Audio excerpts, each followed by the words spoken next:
ஆத்மாக்கும் இறைவனுக்கும் என்ன சம்பந்தம்? ஆத்மா இருக்கு. இந்த உயிர், உடல், ஆத்மா இருக்கு அப்படின்னு சொன்னா, இறைவனும் இருக்காருன்னு தான் அர்த்தம். அதே போல நெகட்டிவிட்டி, அதாவது இந்த பேய், பிசாசி இந்த மாரி ஏவல், பில்லி, சூனியம் இதெல்லாம் இருக்கான்னா இருக்கு. உணர்ந்தவங்களுக்கு தெரியும். இத பார்த்துட்டு இதெல்லாம் சும்மா சொல்லாதீங்கன்னு என்ன சொல்லாதீங்க. ஏன்னா உணர்ந்த எனக்கு தெரியும் இதெல்லாம் இருக்கு அப்படின்னு நிறைய பேருக்கு அதை கிளியர் பண்ணி கொடுத்துருக்கேன். அப்போ இது இருக்கு.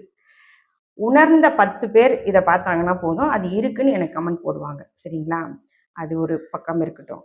இந்த ஆத்மாக்கும் இறைவனுக்கும் என்ன சம்பந்தம் அப்படின்னா, ஆத்மா, ஜீவாத்மா, பரமாத்மான்னு 3 நிலைகள் இருக்குல்ல.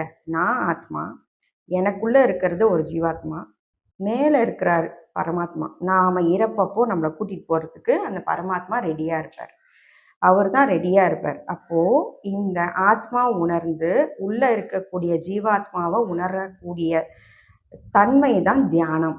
இந்த தியானத்தை பண்ண பண்ண உங்களுடைய ஜீவாத்மாவும் ஆத்மாவும் எந்த நிலையில இருக்குன்னு உணர்ந்த பிறகு பரமாத்மாவை நம்ம உணர முடியும்.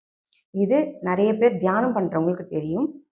தியானம் பண்ணாதவங்களுக்கும் சில நேரங்கள்ல கனவுகள் வரும்போது, கனவுல ஒரு ஒரு மாதிரி ஸ்லிப் ஆகுற மாதிரி இருக்கும். ஒரு மாதிரி திடுக்குன்னு எழுந்திருக்கிற மாதிரி இருக்கும். அப்போ இந்த ஆத்மா, ஜீவாத்மா சேர்ந்து பரமாத்மாவை போய் பார்த்துட்டு ஒரு செகண்ட்ல இந்த உடலுக்குள்ள வந்துரும். தினமும் நாம மரணத்துக்கு போய் இறைவனை சந்திச்சுட்டு தான் வரோம்.